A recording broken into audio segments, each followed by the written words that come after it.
Hey guys, welcome back to Dega Babe, and today finally it's my last Jedi review.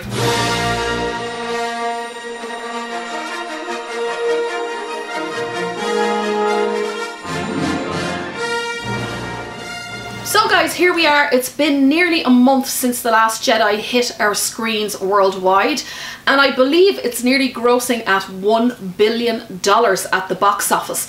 But does that mean it's really a great film, or is it just that people out of curiosity are going to see it, whether they're Star Wars fans or not?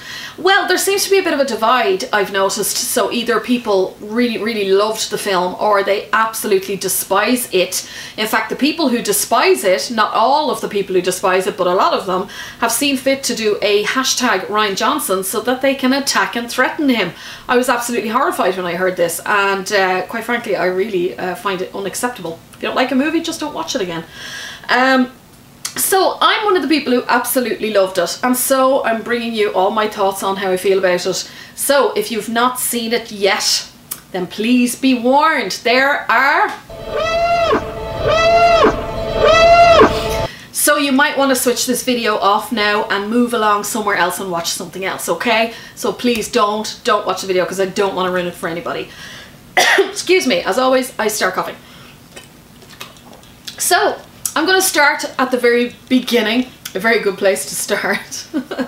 And I have to say, I love the opening scenes of this movie, the evacuation of the Resistance and their whole face-off with the First Order just outside of the planet's system. So I really loved the whole thing with Poe Dameron facing off on his little TIE fighter with BB-8 in the back.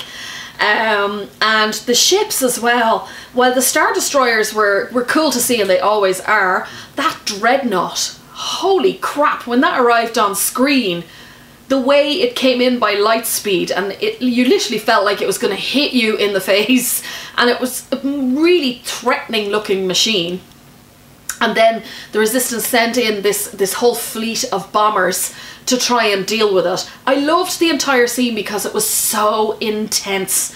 That whole moment with Rose's sister trying to get that small power button, the detonator button, down from the top of the ladder when she's lying on her back. Clearly she must have broken her back. She's not able to get up, and she's slamming that ladder to try and get it down.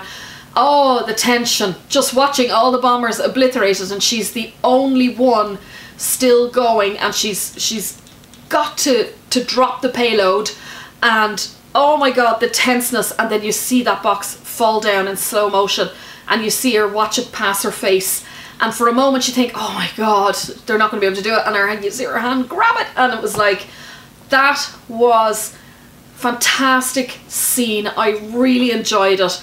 And the only part of it I had a little bit of a nitpick on was the very beginning with Hux, when Poe Dameron made contact with the destroyer and he wanted to talk to Hux and give him a message from Leia, and Hux put up this big cheesy pantomime-ish type speech, and of course Poe Dameron played out that he couldn't hear him and he was still on hold for him. And while it was quite funny, and I did laugh, that kind of humour with Hux and that kind of cartoonish thing with Hux played out throughout the entire film, and I actually didn't like that. So I'll talk more about that now in a moment. But that scene, yeah. But then I was thinking, you know, Poe Dameron did that in The Force Awakens, didn't he, when he met Kylo Ren? He was like, who talks first? You talk first, I talk first. You know, I can't really understand you with this whole, you know. So I guess he has this sort of weird sarcastic behaviour and humour to try and piss off the opposition, basically. And it works, it does piss them off. So yeah, at first I thought it was funny, but when Snoke appeared to talk to Hux after they had managed to destroy that Dreadnought, and people laughed, and it kind of, at first I was like, is that funny? When Snoke is speaking to Hux and all of a sudden Hux just literally is forced to the ground face first and smashes his face on the ground and gets pulled across, and he stands up and he's clearly bleeding and he's really hurt. And at first I did think it was kind of funny, but then when I saw the movie all the other times I thought, that's actually really horrendous, that's not funny at all, it's quite horrific. And that played out with Hux, didn't it, throughout the entire film? Every time he tried to make a move in any direction to show or flex his authority, he got either slammed against a wall or slapped or choked, and it just kind of became this Tom and Jerry cat and mouse thing that I didn't like. And the reason why? Well, Hux in The Force Awakens was quite terrifying. That moment on Starkiller Base where he gave that entire speech to the huge fleet of armies in front of him of stormtroopers, and he was so threatening. I mean, he was so like Adolf Hitler, and then all of a sudden in this movie he's made to be a bit of an idiot that gets slapped around a bit. But I'm kind of hoping that, you know, because I feel The Last Jedi is just a bridge. It's a bridge from The Force Awakens to Episode 9, which apparently rumoured working title Black Diamond, so I heard. I don't know how true that is, but there you go. So I feel that there's a little bit of building Hux up for something. Maybe Hux is going to retaliate in Episode 9. And I was actually thinking, wouldn't it be really awesome if Hux was the one who took Ren down in the end? Because let's face it, Ren is not threatened at all by Hux, but maybe he should be. Just because somebody doesn't have the Force and doesn't have all these powers doesn't mean they can't defeat you in the end. Maybe they can defeat you in the end after all. The rebellion defeated the Empire.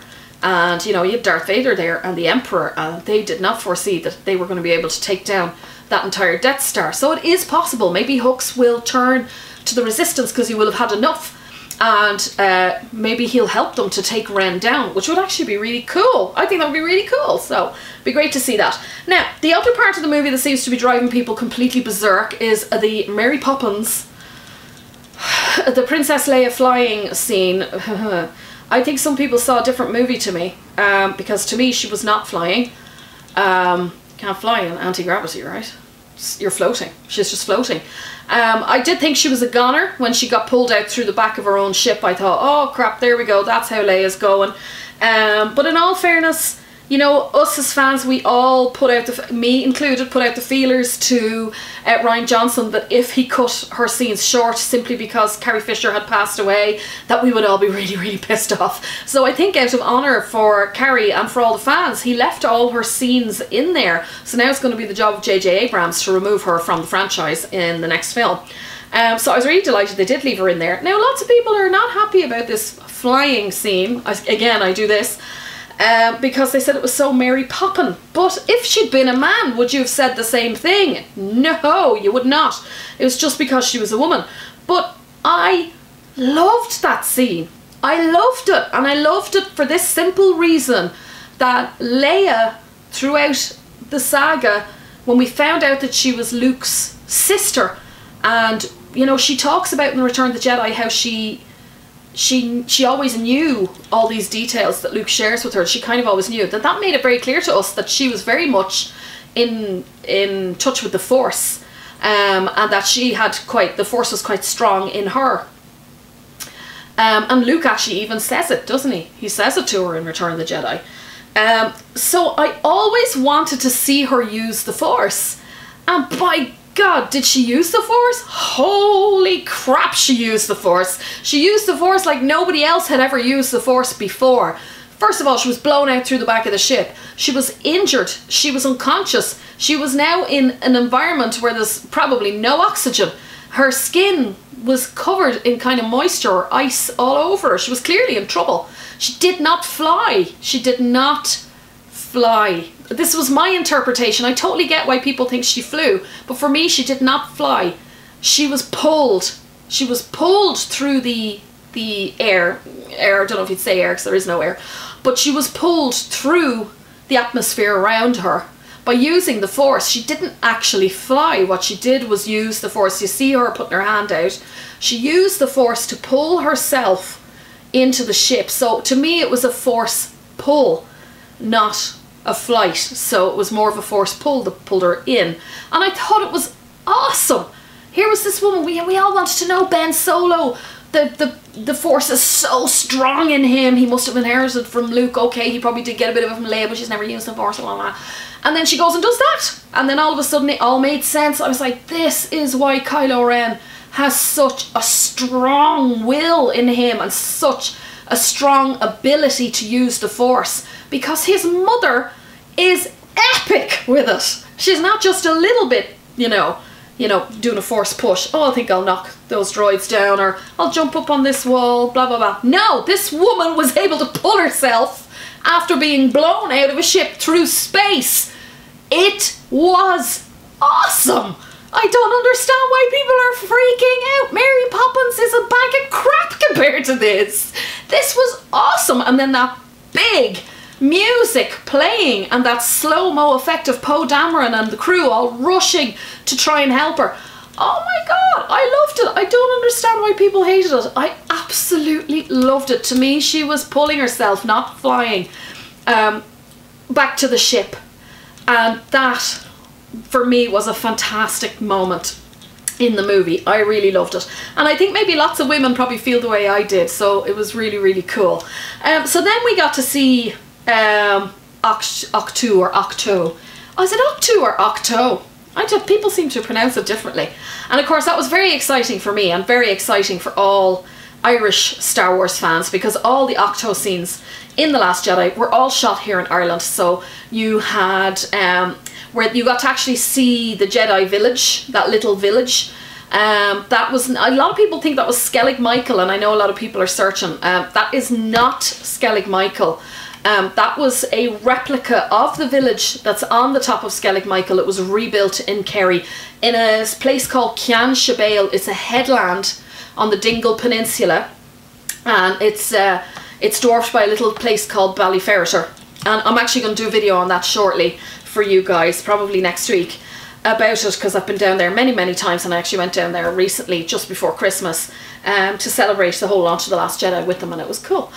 So I'll be talking about that. So that's Cian Shabail, and then the scenes with the platform, you might have seen the stone platform with this hole full of seaweed that Rey got sucked down into. That was shot on these platforms that are actually on the coast in Clare, in a place called Loop Head. A very small little place where there isn't much human life, to be honest. There's just a lighthouse there and that's it. Probably some houses further up the road a few miles away, but yeah, it's not a village place there, but that was shot there. And then some of the scenes where you saw Rey under the Falcon feeling the rain for the first time, she puts her hand out and smiles, that was done in Malin Head. And the scenes where she's following Luke around on the rocks and he's going to get that milk from that very strange creature, which was, yeah, a little bit gross, but I actually found it quite funny as well. That was all shot in Malin Head as well. So Ireland featured very prominently, and this was one of the reasons we were very excited to see the Octo scenes.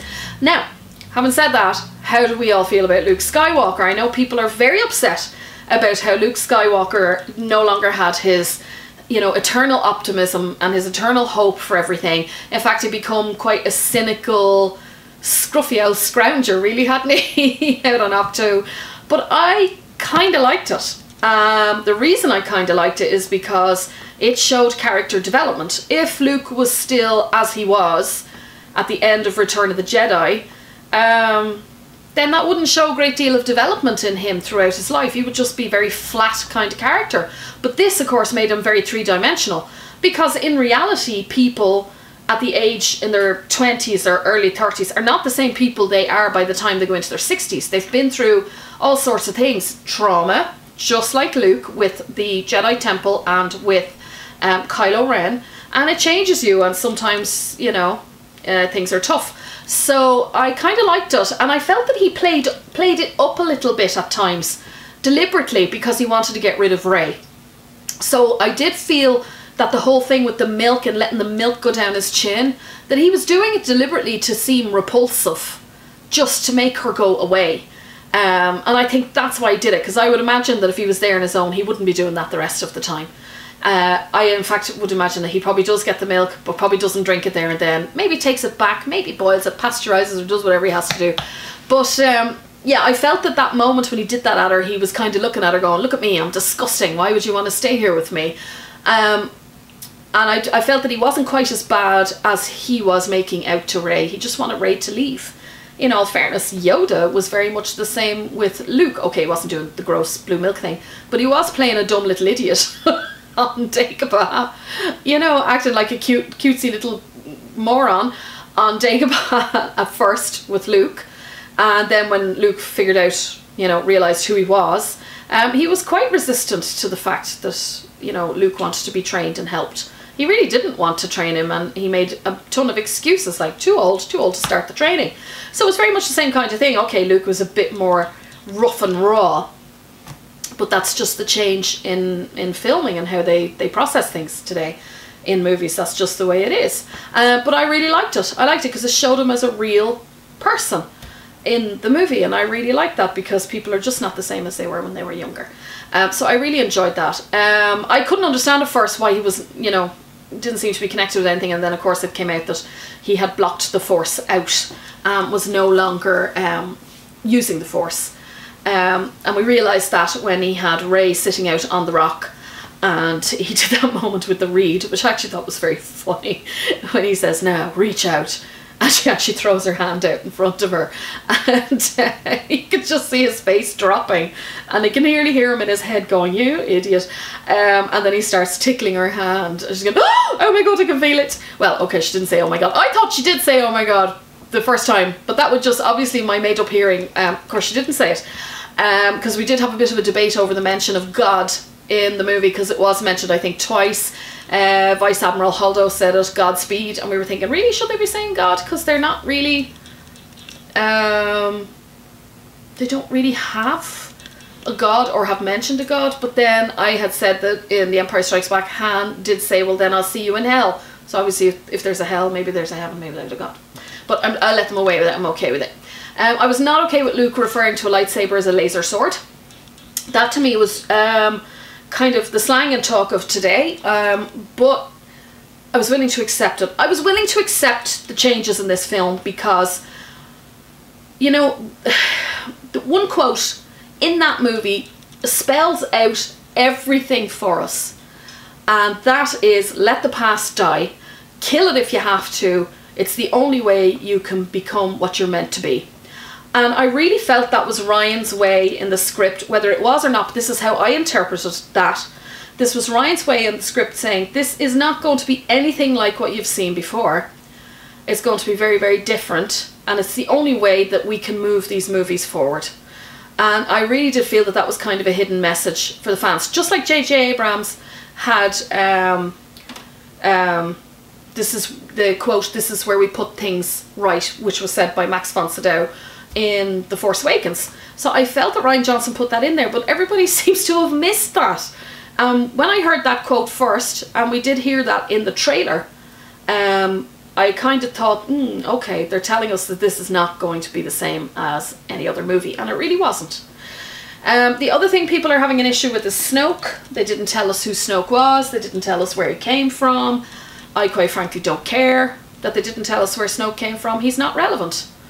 And I know you're probably all going to scream at me about that, but he's not relevant. The Emperor was not relevant in Return of the Jedi. It was Luke and Darth Vader who were relevant. He was merely the sidekick to help tell the main story of those two characters. And it was the same in The Last Jedi. Snoke was merely a sidekick who was helping to tell the story between Rey and Kylo Ren. What was happening between Rey and Kylo Ren, or Ben, was really more important than anything Snoke had to say. Sorry guys, my camera just decided to switch off in the middle of that, so I have it all back up and running again. Obviously I'm right here. So yeah, I was saying that Snoke really wasn't that relevant in the end. He, you know, he's only a, as I was saying, a sidekick to tell a more important story of Kylo Ren and Rey. And when he was taken down quite quickly, it didn't bother me all that much. You know, I thought, well, he kind of has to go. And the thing it did open me up to is it really did fool me for a moment. I really did think that Kylo Ren was turning to the light side. The whole way through I kept thinking, nah, he won't. He won't. He's just manipulating Rey. This Force connection thing is a manipulation. He's manipulating Rey, and he's already seen the bigger picture where he will become this ultimate power if he gets Snoke out of the way. But in order to get Snoke out of the way, he's going to need Rey to do that. And that's what I thought. And then I thought, oh my god, he just killed Snoke himself, because I really thought Rey was going to be the one to do that. And when that happened, I thought, oh my god, he really is turning to the light side. And then this huge fight ensued between Kylo Ren, Rey and the Praetorian Guards, who, by the way, just look like people dressed up as lobsters. I'm a bit disappointed with these guys. I really am. But there you go. Okay, so they did that fight, and I was a bit disappointed because I was waiting for these Praetorian Guards to be awesome, and they kind of weren't. They kind of got taken down pretty quick. But I did enjoy that moment where Rey threw her saber to Kylo Ren, and he just literally turned it on, and the blade just went right through the guy's head behind him. He was dead. But those Praetorian Guards, I don't know, they didn't look threatening. I think it was the armour. The armour looked like plastic. You know, if they'd thrown some chrome in there somewhere or something, just to, I don't know, it would have worked a little better for me. But I just felt they were just there to give an effect to the scene and make it look more regal and royal in that throne room more than anything else. So it kind of bothered me. And they were there as well to show the teamwork of Rey and Kylo Ren together. But when that fight was over, I really was quite shocked that Kylo Ren had helped Rey to survive. But then within seconds he starts turning back to his old ways, and she's quite upset. Rey does a lot of crying. There's a lot of crying out of Rey. There's a lot of tears and crying and in it. But I think that, you know, she's just not quite as strong. She's not quite there yet. Okay guys, so I've had many interruptions tonight as I've tried to do this video. My other half Mike just arrived in there and I had to let him in because the door's closed and we've got a raging storm outside, so it's really, really crazy tonight here. What was I saying? Oh, I was talking about how after the Praetorian Guards had that fight with Rey and Kylo Ren, that Kylo Ren suddenly changed his tune and went right back to the dark side. So I don't know, was it that for a moment he was thinking he could go to the light side, or was it all along he was really thinking he was going to get Rey over to the dark side? And then of course it didn't quite work out. So now he's the ultimate power in the universe, isn't he? So I think it'd be really nice moving forward into episode 9 if we got to see him peak and be really, really as psychotic and as awful as Luke had said, because Luke had foreseen what lies ahead of him. But then Rey said she saw something different. But did she? Did she see something different, or was she being manipulated into thinking that he had the light side in him and he could move forward and be a good person and go back the other way? But I don't know, all will tell in episode 9. It will all be there. This was merely a bridge. So that's why lots of people are saying this, you know, so many questions. Of course there is. We've still got another movie to go. So yeah, that I enjoyed that fight in the throne room. I did, but I expected more from it and I kind of didn't get it. It didn't deliver as well as I had hoped, but I still really liked it. The other part that, oh wow, yeah, the other part that, this is probably the thing that annoyed me the most in the entire film. When we saw Gwendolyn Christie in The Force Awakens as Captain Phasma, we were all blown away. Blown away. She was amazing looking in that chrome armour and that kind of black cloak on one shoulder. Absolutely awesome. And we all couldn't wait to see what she was going to be like in The Last Jedi, because we were hoping they were going to step it up a bit. We were going to see how powerful she actually is. And we did for about 10 seconds. And she was taken out like that. And I didn't like that. I really didn't like that she was taken down so fast. With one blow to her helmet, of all things. I thought, come on, Finn and herself, this fight has been brewing. And then it happens and it lasts a couple of seconds and then Finn manages to take her down so easily. How is this possible? This is not possible. He couldn't take her down that easily, but he did. But I'm wondering, is she actually gone? Okay, we saw her fall down into a huge, massive, fiery explosion with that one eye peering out through the helmet. But I'm wondering if it'll be a case that she could come back in episode 9, but she'll be severely burned. But then she'll have a real vendetta against Finn. And then we'll really get to see her fight. And, you know, I had someone say to me, oh, don't be ridiculous, she couldn't survive that. Anakin survived being half melted by lava. And in all fairness, if we're talking about reality here, he should have died then, and he didn't. How did he not? Anyone who got that close to lava, including Obi-Wan. I don't know how Obi-Wan didn't go up in flames, but he didn't. So, look, let's leave reality at the door. There is no reality. There's nothing realistic about Star Wars. It's a fairy tale. It's not science. It's a fairy tale. And if you want to go all, I don't know, Stephen Hawking on it, then maybe go to Star Trek. Okay, because Star Trek has more of a scientific background, where Star Wars is fun, it's an adventure, it's action, it's a fairy tale. That's what it is. It's not meant to be, you know, analysed as something big and scientific. At least I feel that. That's what I think. So Captain Phasma, is she gone? Possibly not. She could be back in episode 9. So I was a bit disappointed she went so quickly out of this, because I was waiting for this big ultimate battle and we didn't really get it. So that kind of bothered me a bit. I'm going to take another drink of water. Okay, let's move right along to Finn and Rose. So Rose Tico, I like her. I like her because she's a feisty little thing, and I love that her mood can change so quickly. I thought that was really fun. I think Kelly Marie Tran has really captured that character quite well, and I look forward to seeing her in the next one and to see how they will develop her character. The love thing between her and Finn, I felt was very awkward. It didn't feel natural. There was never any moment of showing any kind of chemistry between the two of them throughout any of their adventure. And then all of a sudden, this last minute, she kisses him and says, "You save the things that you love." And I was like, she loves him? Since when? Why didn't we see this? And then I wondered if it was a case that we were supposed to feel quite as awkward as Finn did. Because when she kissed him, he clearly was not returning that kiss and seemed a little awkward. So I wondered if that's why they didn't really show us the chemistry, because we were seeing things kind of from Finn's point of view rather than Rose. Sorry guys. So yeah, that kind of the love thing didn't work for me.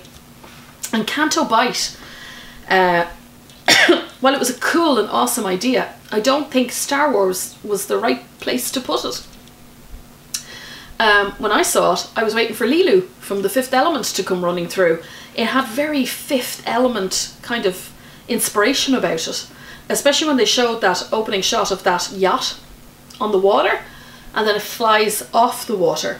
Because if I'm right, Flotsam, isn't it, the planet that they go to that cruise ship? The cruise ship is on the water during the day, and then at night it flies up into the sky. So it's like a night among the stars. And I thought that was just a little bit too much like Canto Bight. There was something very Luke Besson about the whole thing that just didn't work for me. It wasn't Star Wars. It was like Ryan was trying to create this giant cantina bar type effect. And in turn, it turned out looking like it really didn't fit in Star Wars. And the whole story with the Codebreaker, a lot of people are saying, well, what was the point in that? Why didn't they just go with the Codebreaker that Maz had put them on to? Justin Theroux playing the role, who was wearing the red flower. Why didn't they just use him? Why put Benicio del Toro into the story? It really didn't seem very relevant, because he was there for that and then all of a sudden he was gone. But I'm wondering if there's a bigger role for him to play in episode 9, and here's my crazy theory, and it could be total crap, and it probably is. Throughout this movie we were wondering who were Rey's parents. You probably know where I'm going with this. We were wondering who Rey's parents were, and we found out that Kylo Ren tells us that they were nobodies, that they sold her for drinking money, and that they were buried somewhere in Jakku. Okay, clearly Kylo Ren is much stronger with the Force and trained. Rey is not, so Rey can be manipulated and, you know, this kind of be influenced and twisted a little bit. And plus when they showed that moment, that very strange moment in the cave, which is in Loophead and not the cave obviously, but was all filmed in Ireland.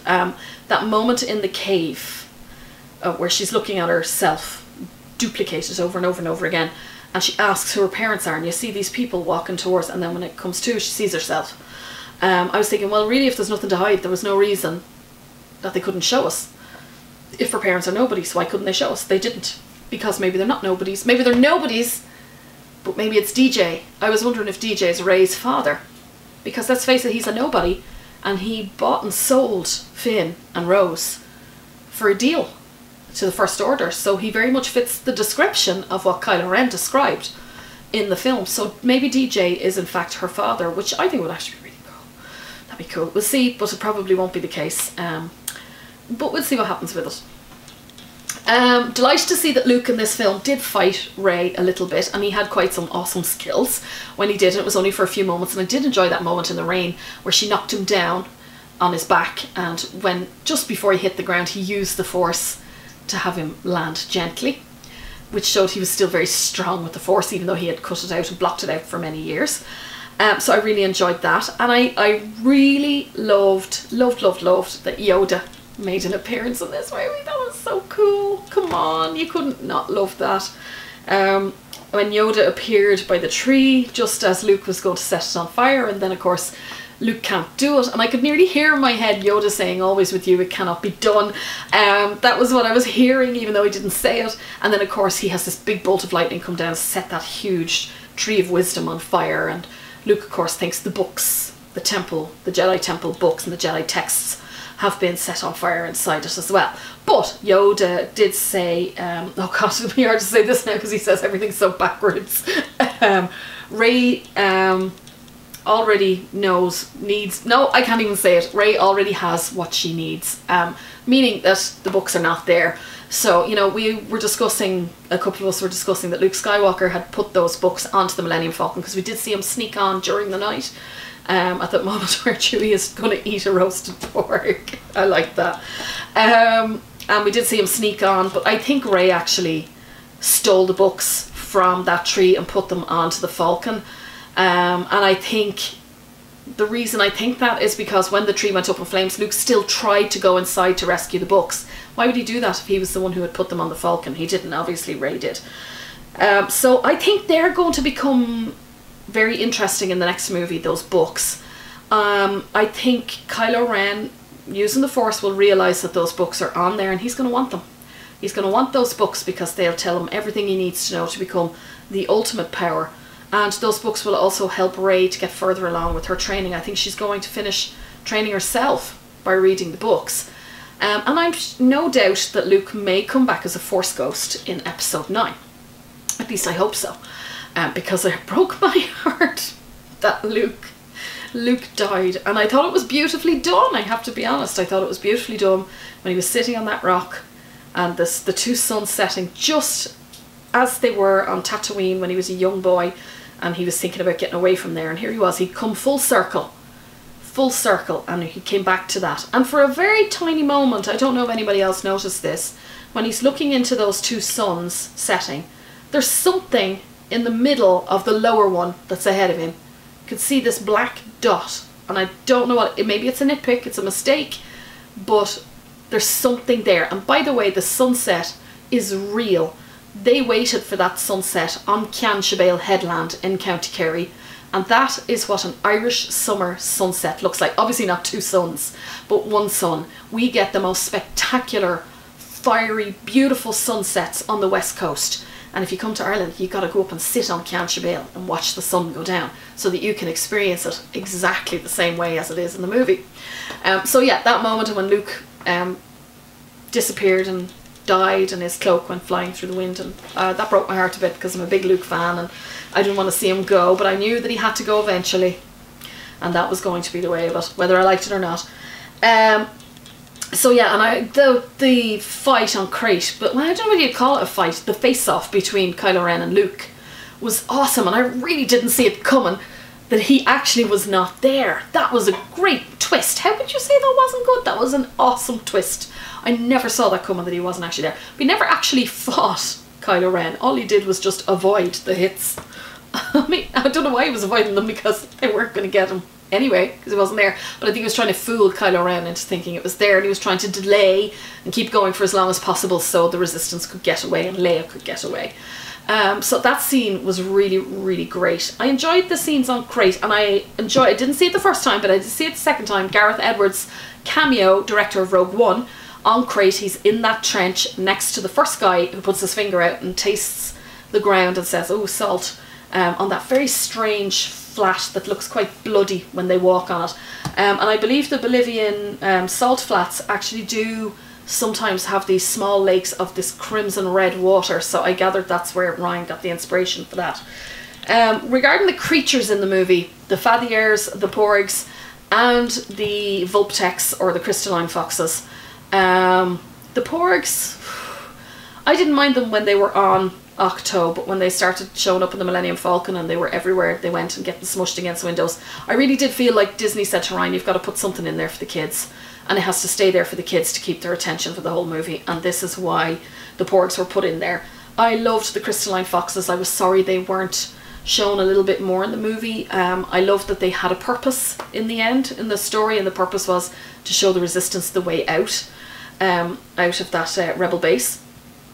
That was really cool. I really, really like that. And the Fathiers, I kind of like the Fathiers, the space horses.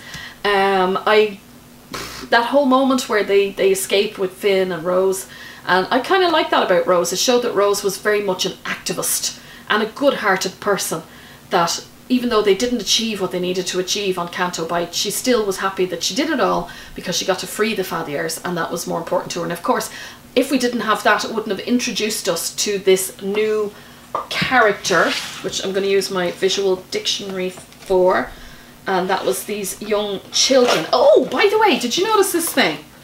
It was a gaming machine. This thing.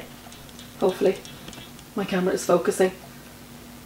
Yeah, when I looked at that, I wondered if that was Ryan's, I'm just trying to get my camera back to focus on me, was Ryan's nod to Disney's Black Hole, because they had a droid in that, it floated around, called Vincent, which was exactly the same shape as that, but it was red and silver and it actually had eyes.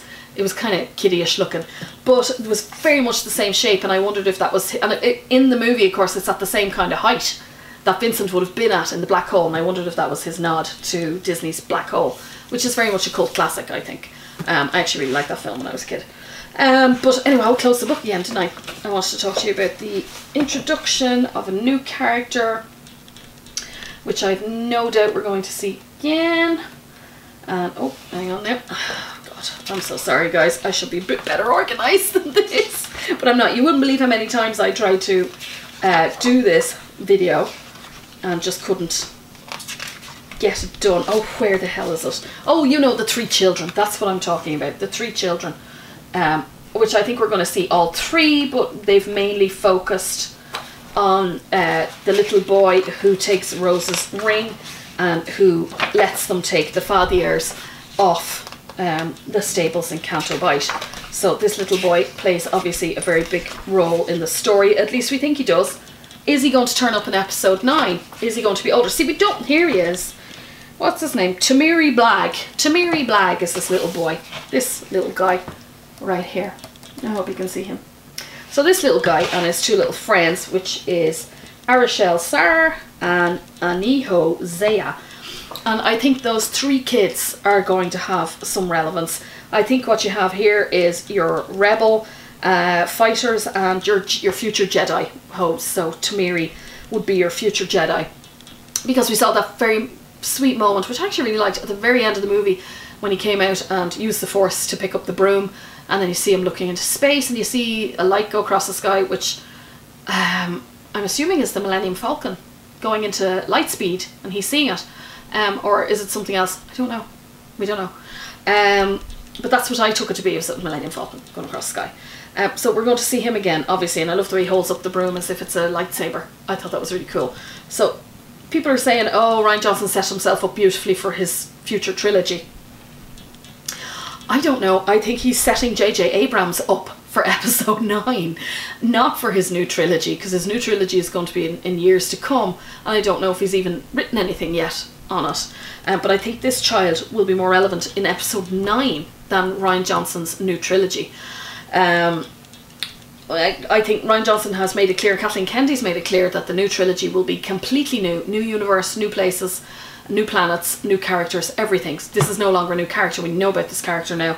I think this character will come back in episode 9, because we don't know what the timeline is going to be in episode 9. Is it going to continue right on from where the story left off, or is it going to jump forward a few years? And if it does, this child will be older, and maybe our darling Rey will become the first Jedi mistress, well, still master, but mistress, to train a young Jedi, and she may be training this young boy, and this is how it will continue on. As Luke said, I will not be the last Jedi. So yeah, and so coming up to oh, sorry guys, it's just so much to try and talk to you guys about. So Vice Admiral Holdo, played by Laura Dern in her kind of 1920s style dress and her purple hair. I loved her character. I wasn't sure at first if she was working for the Resistance or she had infiltrated the Resistance from the First Order, because she seemed so against actually doing anything to help them. But it turned out that she was actually extremely rational and she knew what their options were. And Poe Dameron was making me think differently because he was acting so crazy around her. One thing I loved about this movie is that the women were the stable people in this film. The women were the ones who were moving the story forward. You had the story of Rey trying to get training to become a Jedi and terrifying the life out of Luke when that ground cracked. So he was very nervous of her. So you had Rey, this very strong young woman in it. You had Rose, who also frightened the life out of Finn because she electrocuted him when he tried to go on an escape pod, which I really liked. But she ended up being the one to lead that story. That story with Finn wasn't possible without Rose. It was a woman who destroyed the Dreadnought in the end in The Last Jedi, the Tico's sister. So it was a woman who did that. It was Leia who was leading the Resistance, another woman, an older woman, who was very strong and knew her head. And Vice Admiral Holdo, of course, who saved the Resistance in the end by sacrificing her own life, by turning that ship around and using light speed to split the First Order destroyers in half. I thought that was amazing that she did that, and the visual effect of that and the sound was spectacular. When you saw the ships kind of split and they kind of went in slow-mo or bullet time kind of and just split, and then the sound followed seconds later that just literally lifted your chest out of it in the movie theatre. That was a fantastic scene. This movie was visually beautiful. I thought Rian Johnson did a beautiful job with that. It was so artistic, this film. I loved the red throne room. The only thing I wasn't crazy about was the Praetorian Guard. And actually thinking of it now, maybe it was because the wall behind them was red and they were red, and they kind of took a minute. You'd go, oh, well, they're standing there, the camouflage lobsters. So you didn't really notice them in the background, except when they came forward to show off their, you know, skilled poses just for a moment. They could have been so much better, I think. Yeah, so it was visually beautiful. Octu, of course, looks stunning because it was shot here in Ireland. None of that was CGI'd. That was beautiful Ireland. And of course, Canto Bight was visually stunning looking, but unfortunately it didn't fit into the Star Wars universe for me. It was too much like Fifth Element. So I guess they would be reasons I would knock a star or two off. I would give it 3 out of 5 stars. Because of the loss of Phasma too quickly. I was expecting something big from Phasma and we didn't get it. The Canto Bight that didn't quite fit in into the story. But apart from that, I really loved the movie. I really did. And I will probably watch it again another 5 or 6 times. Sorry guys. So I guess that's it for me. There's probably loads of other things I'd love to say about it, but I'm sure they'll all come back to me as soon as I turn the camera off. Let me know whether you liked, loved or despised this movie. Comment below and tell me what you hated and you loved and everything about it. But I think we have to remember when we watch The Last Jedi that we need to forget about everything else. We need to forget about the extended universe. We need to forget about all the books we've read. We need to forget about the original trilogy, how it played out. Disney and Lucasfilm are trying to move the story forward for future generations, and so unfortunately us old school fans might get left behind a little bit if we're not willing to open up and move forward with it. So I think that's really important that we do that in order to enjoy the future movies, because you know, you think you're upset about this one, wait till episode 9 comes and then Han Solo film, and the Solo film I'm really freaked out about, but I'm going to go in with a nice open mind and just see what I think, and that's it. So that's it for me guys for this week. There's a hurricane actually brewing outside, so that's one of the reasons I'm trying to get off camera now because we could get a power failure at some point. So yeah, that's it for me guys. If you're new to my channel, don't forget to hit the subscribe button below and come and join me in the Force and we can rule the galaxy together. You can also follow me on Twitter and on Facebook and Instagram, and in the next few weeks you will also be able to log on to my website www.degababe.com. davebabe.com. I nearly forgot it there. davebabe.com, where I will be featuring lots and lots of different things about Star Wars. And I hope that you'll really enjoy the website. So guys, have a great week, and I hope you all have a very happy new year, and may the force be with you. Bye.